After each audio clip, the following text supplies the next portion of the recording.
Hello friends, मैं शालिनी पांडे स्वागत करती हूँ आपके अपने online channel Shalini beyond study में। आज हम कुछ महत्वपूर्ण प्रश्नों की सीरीज करने वाले हैं जो कि प्रीवियस ईयर के ही क्वेश्चन हैं। ठीक है, हम उन्हीं प्रीवियस ईयर क्वेश्चनों को करेंगे और वहाँ से कुछ कॉन्सेप्ट हैं जिनको समझने का प्रयास करेंगे। उसी से रिलेटेड क्वेश्चन हमारे पेपरों में हर साल पूछे जाते हैं। तो चलिए स्टार्ट करते हैं।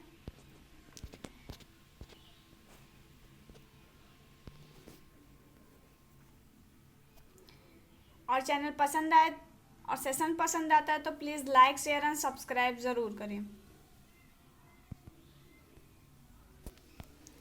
चलिए, तो हमारा पहला क्वेश्चन जो है वो ये है, गणित की प्रकृति होती है।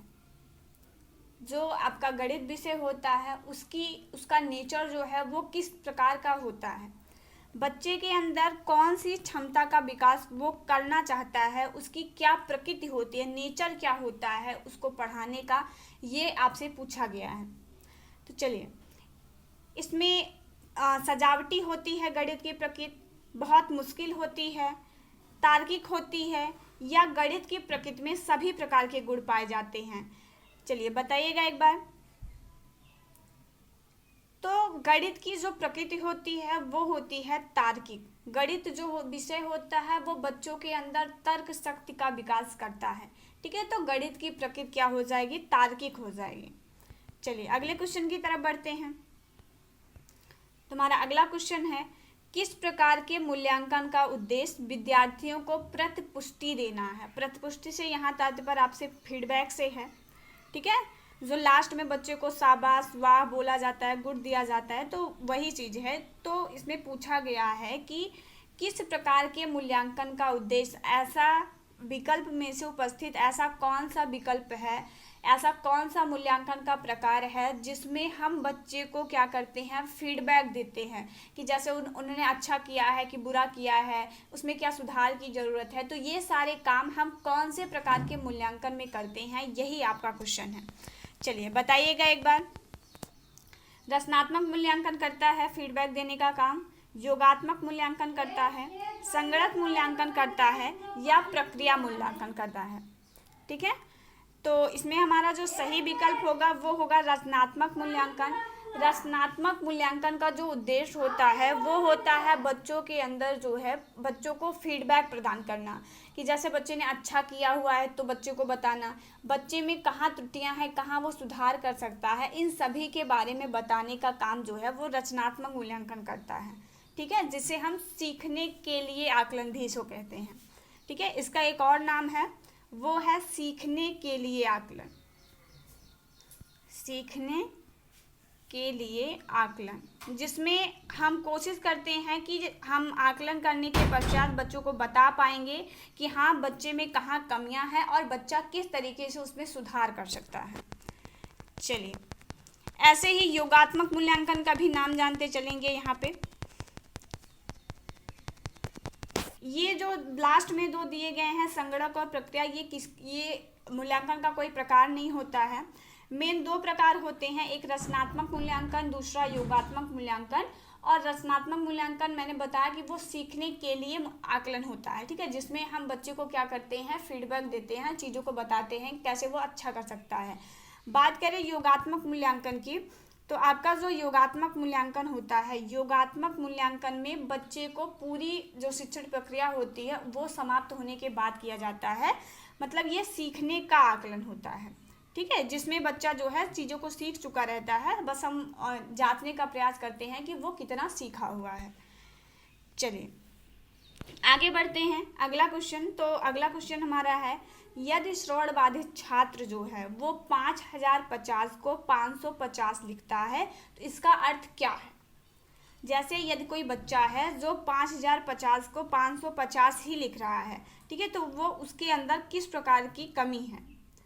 वो स्थानीय मान की धारणा उसको स्पष्ट नहीं है, गणित का ज्ञान नहीं है उसको, संख्याओं का ज्ञान नहीं है, या जोड़ना नहीं जानता है। ठीक है, चलिए बताइएगा एक बार। इसमें हमारा जो आंसर हो जाएगा वो होगा स्थानीय मान की अवधारणा नहीं जानता है, क्योंकि जो स्थानीय मान होता है वही हमें बताता है कि हमें चीज़ों को किस तरह से अरेंज करना है। जैसे उसे इकाई पे लिखना है कि दहाई पे लिखना है, हज़ार पे लिखना है, ठीक है, इस तरीके से मतलब कैसे लिखना है उसको वो स्थानीय मान हमें बताता है। तो जब बच्चा स्थानीय मान की संकल्पना को, अवधारणा को ठीक ढंग से नहीं समझा रहता है तभी वो इस तरह की त्रुटियां करता है। चलिए, तो इसमें हमारा जो उत्तर हो जाएगा वो होगा आपका पहला, स्थानीय मान की अवधारणा स्पष्ट नहीं है। अगले क्वेश्चन की तरफ बढ़ते हैं। तो हमारा अगला क्वेश्चन है कि जो विज्ञान और गणित है उसको पढ़ाने का उद्देश्य क्या होता है। जब हम किसी भी बच्चे को विज्ञान और गणित की शिक्षा देते हैं तो उस विज्ञान और गणित को पढ़ाने का क्या पर्पज होता है बच्चों को, ठीक है। इसमें है सोचने की शक्ति का विकास करना। हम चाहते हैं कि बच्चा अच्छे तरह से सोच पाए, इसलिए हम उसे पढ़ाते हैं। तर्क शक्ति का विकास करना, बच्चे की तर्क शक्ति का विकास करने के लिए हम उसको पढ़ाते हैं। या फिर सोचने की क्षमता और तर्क शक्ति का विकास दोनों के लिए हम बच्चे को विज्ञान और गणित पढ़ाते हैं, या इनमें से कोई नहीं। चलिए बताइएगा एक बार।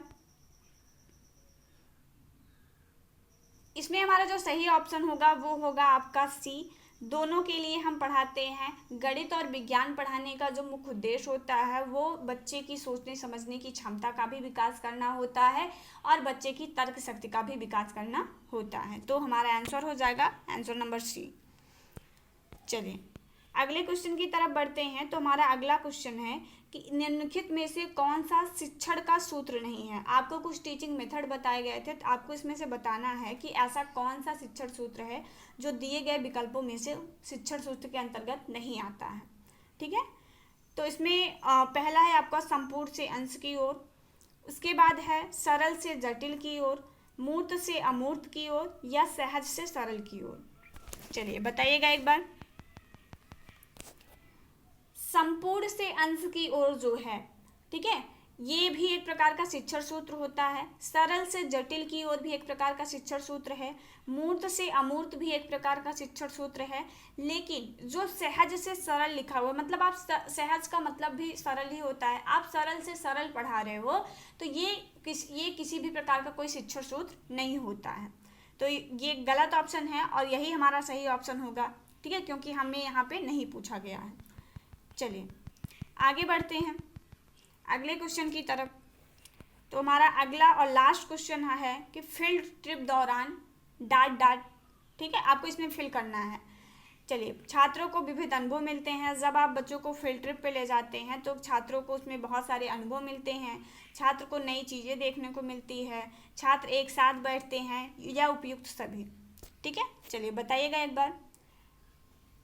फील्ड ट्रिप जो होती है उसमें छात्रों को अनुभव भी प्रदान होते हैं, छात्र को नई चीज़ें भी सीखने को मिलती है और छात्र एक साथ बैठते भी हैं, ठीक है। जब आप भ्रमण पे ले जाते हैं बच्चों को, जिसे हम भ्रमण विधि भी कहते हैं, ठीक है, तो भ्रमण पे जब आप बच्चे को ले जाते हैं तो वहाँ पे बच्चे क्या है, बच्चों को तरह तरह की चीज़ें देखेंगे तो उनको नए नए अनुभव भी मिलते हैं। छात्र क्या है कि कुछ नई चीज़ें उसको देखने की मिलती है। जब आप उसे कई सारे प्लेस पे ले जाएंगे तो उसे बहुत सारी नई नई चीज़ें देखने को भी मिलती हैं। छात्र ग्रुप में भी बैठ के काम करते हैं, ठीक है। तो तीनों जो है वो सब सही है। तो इसमें हमारा जो विकल्प हो जाएगा वो हो जाएगा सी, कि सारे विकल्प इसमें सही हैं, ठीक है। अगर सेशन पसंद आए तो please like share and subscribe ज़रूर करें, और ऐसे ही लेटेस्ट अपडेट के लिए आप हमारे चैनल शालिनी बियॉन्ड स्टडी को सब्सक्राइब कर सकते हैं।